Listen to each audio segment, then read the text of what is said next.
Coraline just made a narrow escape to get the heck out of the other world before the Beldam squished her in the tunnel. But can we talk about this last time through the tunnel for a second? Because I noticed something while editing the last scene. Okay, so the fourth time that we see the tunnel, which is when other YB is helping Coraline get away, the tunnel is all gray with cobwebs and a bunch of children's items everywhere, which is super weird and creepy. But like I've said so many times now, these tunnels aren't always the same tunnel, because when Coraline enters the tunnel for the 5th time, when she's going back to save her parents, there are no toys or clothing items anywhere to be seen. However, during the final time that Coraline goes through the tunnel and the Beldam is beating on the door chasing her down, I realized in my screenshots that the hat and sailor suit are back in the tunnel, and they were absolutely not there the last time Coraline went through, because we got a really good look at that side of the tunnel with the Beldam pretending to be Mel Jones. And as the tunnel chases down Coraline, there are some other repeating items you can see as the tunnel shrinks. So for whatever reason, Coraline has now exited through the same tunnel twice, even though the tunnels she's entered through have all been different. And that's extremely important in helping to prove my theory that Coraline is trapped in the other world, because we already know that this tunnel with the kids' items is going to take Coraline to a fake real world, all because of this toy. You know, the real squid toy has a single point on its head, whereas the one from the other world has cat ears. And the cat-eared version is what we've been seeing exclusively for the past hour of this film, even when Coraline is supposed to be in the real world. So let's talk about Coraline making it back home, because I'm gonna complain and pick apart every bit of it. Hey guys, I'm Megan on the Fangirl, geeking out really hard about this scene, so let's get right into it. As already mentioned, Coraline has gone through a suspicious tunnel and locked herself inside of her home, or at least what she thinks is her home, but she's really taken a path that led her deeper into the other world. And since saying other world is confusing, we just call this zone the Limbo Pink Palace, because it looks just like the real world, but it's really a jail within the other world, like a fenced-in yard to keep cattle contained. So Coraline locks the tiny door, and the door to the other world collides with the wall and sends Coraline flying back on her rear. And she is out of breath and filthy, completely decorated with spider webs, but her first impulse is to check for the ghost spheres, of which she still has all 3, but she's missing the snow globe that had her parents inside. And Coraline doesn't react, but she does seem to notice, because she drops the button key into her satchel and starts crawling around on the floor, presumably looking for the globe, only to startle herself by sticking her hand in a dripping, glittery liquid that's coming from the broken snow globe on the mantle. But that's really weird, because Coraline had gotten the snow globe in her bag, and we can see it in there when the ghost hands come out to help shut the other world door. There is no point where the snow globe is dropped or moved out of the bag, yet it's not there as soon as Coraline locks her side of the door. So to any naysayers left, how would the actual real world be able to bend physics, time, and space to return that snow globe to the mantle and break it? And the snow globe must have just been broken, because we watch how quickly the watery contents drain out of it. But just like in the other world, before Coraline can absorb what's happening, she hears her mother's voice coming in the door and calling for her. Coraline is so enthusiastic that she runs and hugs both of her parents, who are covered in snow and don't seem to notice that Coraline is covered in dirt. As a mother, if I left and came home and my kid looked like that, I'd have at least 1 or 2 questions right away. Instead of returning her daughter's affections, though, Mel immediately gets a firm tone because she thinks Coraline broke her favorite snow globe. And when Coraline tries to protest that it must have happened when her parents broke free from their prison, her mother ignores everything said and just goes, "And you cut your knee." From my own childhood experiences, my clothes being ripped and disgusting would have mattered more than my knee that would heal on its own. And with the Jones being limited on money, making clothes a more valuable asset, that moment hits my ear wrong for a lot of reasons. Not to mention, my mom would have been like, "What did you do to get this gross?" And Mel, who hates dirt, doesn't acknowledge any of this, even though all of these dirty, dusty cobwebs just got wiped against her. Now, we saw Mel for a little bit before Coraline first entered the other world, so we have at least a gist of how distracted she is as a parent. So my expectation would have been for the real Mel and Charlie to be like, "Coraline, we're home," and then go about their business without seeking Coraline out. But now Mel is mimicking the other mother and redirecting Coraline's brain all over the place by constantly changing the subject. It's also strange to me that Mel says, "You missed us?" as if she and Charlie hadn't been gone at all, which they had to have been because they just walked into the house. So there is a little bit of gaslighting going on here too, for no real reason. And it all subtly amounts to Mel implying, "Don't question me," which is another tiny hint that Mel is the Beldam right now. Or I guess more accurately, the Beldam is posing as Mel. The dad is a lot more dad-like though, and he's responding to Coraline with, "I asked you to count the windows, not put your knee through them." Yeah, emergency room stitches, that's certainly funny, Dad. But before Coraline can say anything else to explain or protest her parents' beliefs, Mel tells Coraline to get cleaned up because they finished their catalog and they're going out tonight to celebrate. However, this entire time, neither Mel or Charlie acknowledge that they have snow all over their bodies. And yes, I watched the scene over and over again to specifically verify that they look directly at each other while the snow is prominently featured. And almost like the environment is trying to gaslight Coraline into thinking she's crazy too, as soon as the kid says, "But look at the snow on your clothes," the snow immediately and unnaturally melts within moments, despite not melting at all over the last 30 seconds. This gives Mel the opportunity to say, "What's gotten into you, Coraline?" in a very dismissive way, which is, say it with me now, gaslighting Coraline into believing there's no problem. Also, as the parents walk away, dun dun dun dun, look at the radiator under the window. Before Coraline entered the other world for the first time, the radiator was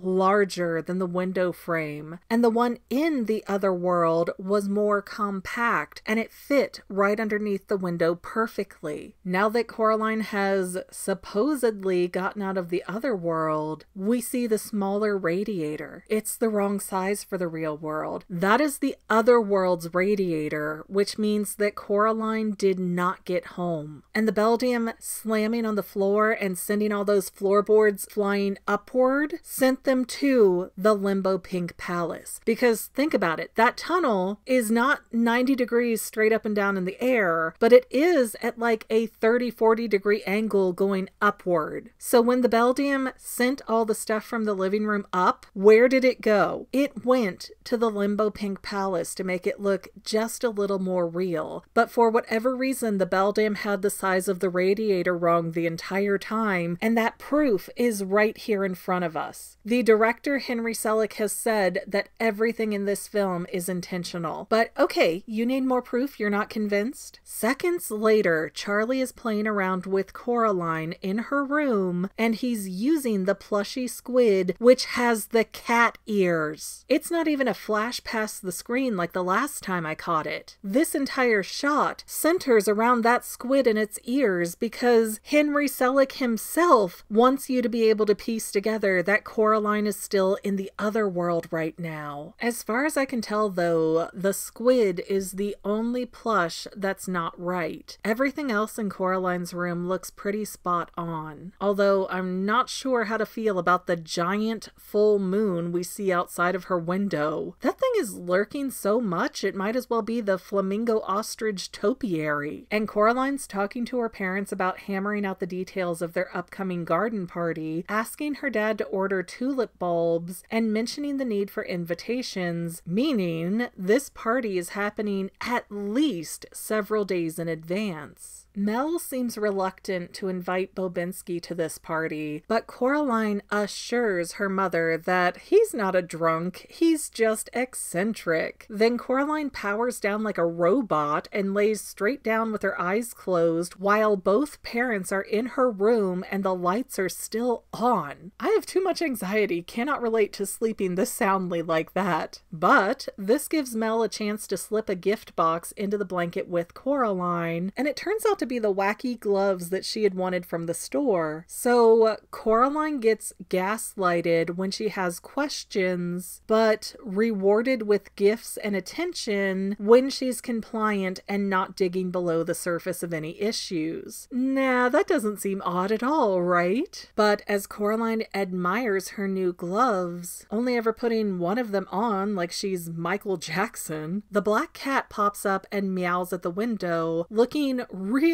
angry as Coraline lets him inside. And Coraline does apologize, saying that throwing the cat at the Beldam was all she could think to do. So the cat forgives her quickly, even though there's no reason for him to do that, or to even be around right now if he's supposed to be some random cat with no ulterior motives. Like, dude, you're a cat, you're not trauma bonded. So Coraline brings the cat to her bed, pulls out the ghost spheres, and says, "I think it's time to set them free," to which the cat quietly nods. Coraline puts the orbs under her pillow and falls asleep with the cat, both of them seeming to be content. But I don't get why Coraline would put the ghost eyes under her pillow. She saw earlier that breaking the snow globe released her parents, so why wouldn't she just break the spheres to let the souls or eyes or whatever else out? As Coraline drifts to sleep, her ceiling becomes a Van Gogh painting, where the three spirits of the ghost kids have all become golden angels, and they're thanking Coraline for releasing them. Now, the Starry Night painting was not chosen for aesthetic reasons alone. Symbolically, the painting represents Van Gogh's declining mental health and his apparent interest to travel the stars upon his death.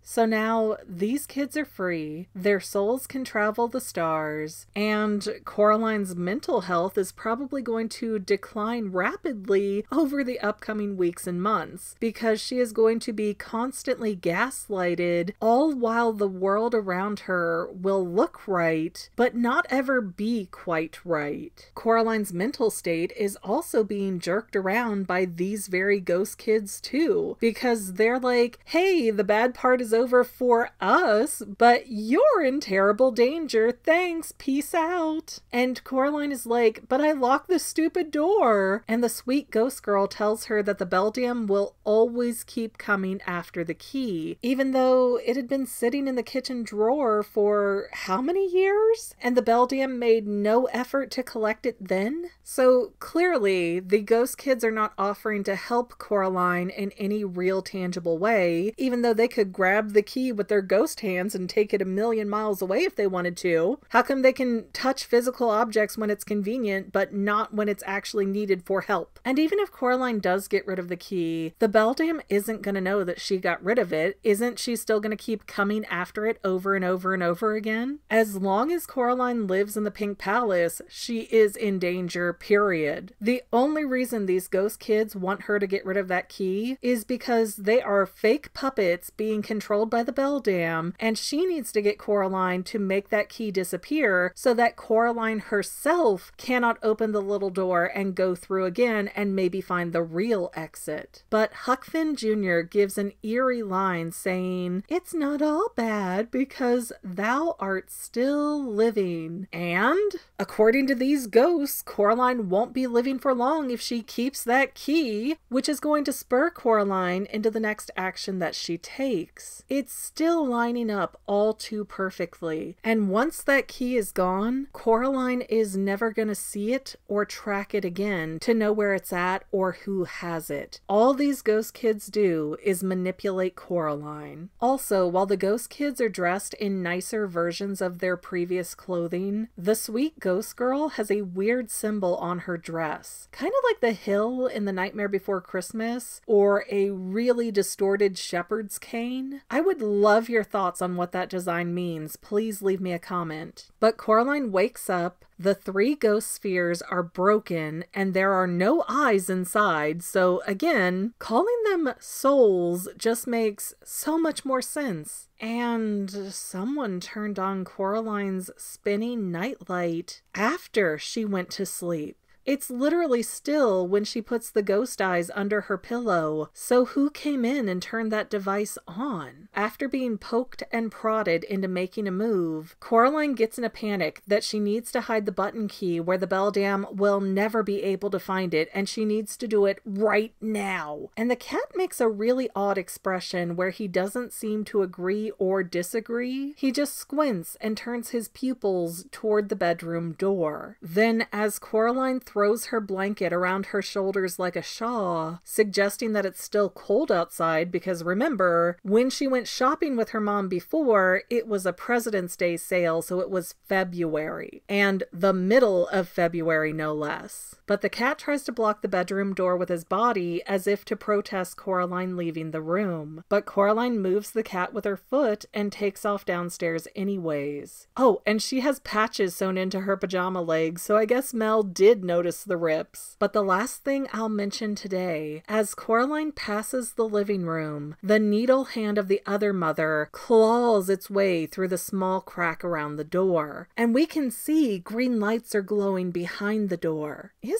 it convenient that Coraline gets motivated into action at the exact same time that that hand finds a way to escape the tunnel? We'll get more into this hand next week though. Let's do a few comments. Oh, but also, if anyone lost their parents to the other world, I knocked over my Disney snow globe and released them for you. You're welcome. Okay, so Velvet Sea, I'm not going to read that whole name because I do not want demonetized. In reference to Spink and Forcible doing Coraline's fortune, they say both interpretations are correct when they read the tea leaves, because Coraline is in terrible danger, but the true form of the other mother is very tall, and we also see a toy giraffe in Coraline's other room. And yeah, that's actually a really good catch. I always felt like the giraffe was implying that either Spink or Forcible were kind of a shyster, but it is true depending on how you look at it, both of them are correct. Then Orleans Artist 6095 said, I think the eye tapping was somehow the biggest clue. I don't know why. The film starts with a hand made of sewing needles and a bunch of sewing motions and buttons. It's the most important part of the film. I just don't understand it. And I think that that is a fair way to put it and describe it, because I agree, the Beldam tapping her button eye feels extremely important, but unless it's making a reference to the book where Coraline's like, what's the size of a soul? And the other mother taps her button eyes, I don't know what the tapping could mean, but it's so unsettling and it gets under your skin, and that's why we're still talking about it. Moonchild 4648 said, the flashlight Coraline finds in the deteriorating Otherworld theater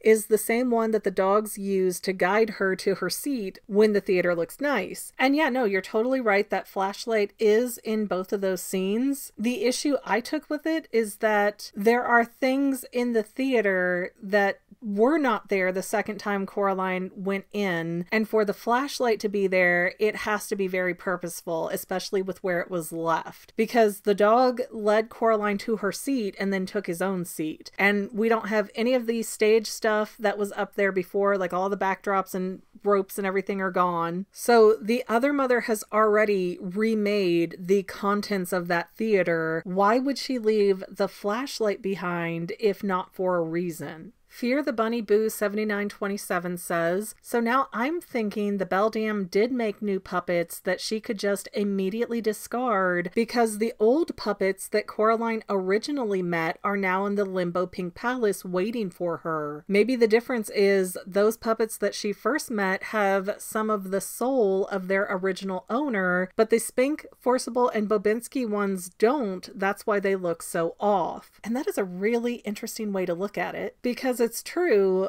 all of the other people are made out of weird objects and things that are kind of mundane. Again, in a very twisted Cinderella kind of sense. So when the Beldam doesn't need them anymore, she just sort of mashes them up and turns them into something else. By the time Coraline gets back to the fake real world, the Limbo Pink Palace, yeah, things might seem a little off, but she's also getting overwhelmed with love and attention from people who feel familiar to her, and so they are love bombing her to trick her and trap her. And if any of the original souls of the people that these beings look like are involved, it could be a misery loves company kind of thing. Who knows? And finally, I've seen so many comments about Coraline having hot chocolate for breakfast seeming weird to me.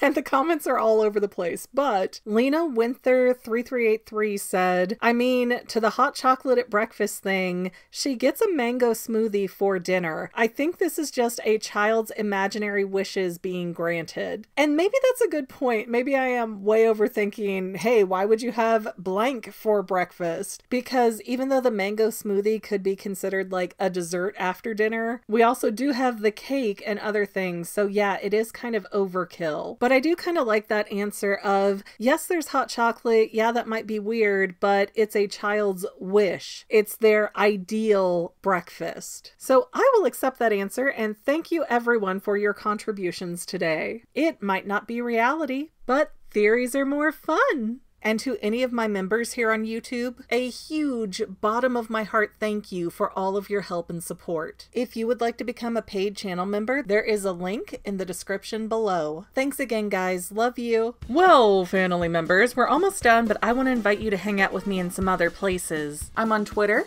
and Instagram as my own personal self, and I have a Facebook page too, but I mostly just post photos over there. And sometimes people say, hey McGann, I want to mail you something. How do I do that? Easy. Just click the About tab on my channel page and my most current P.O. Box info will be right there. I also run another channel, The Family. It's really a hodgepodge channel where we might post anything. Oh yeah, and I also sell shirts and stickers and stuff with the Family and the Fangirl logos. If that is your cup of tea, I have a link in every description of every video. Finally, if you want to help out the Fangirl channel and make sure I'm putting out video essays for years to come, the best way you can help is by subscribing and watching more of my videos, whether they're new, old, whatever. Maybe even share one or two on social media, help spread the word. People who watch to the end of videos like you helps to tell the site, hey, this is a good video, we should recommend it to other people. So if you made it this far, leave me a comment of something like, hey, I made it to the end. Love ya. See you next time, family members. Bye.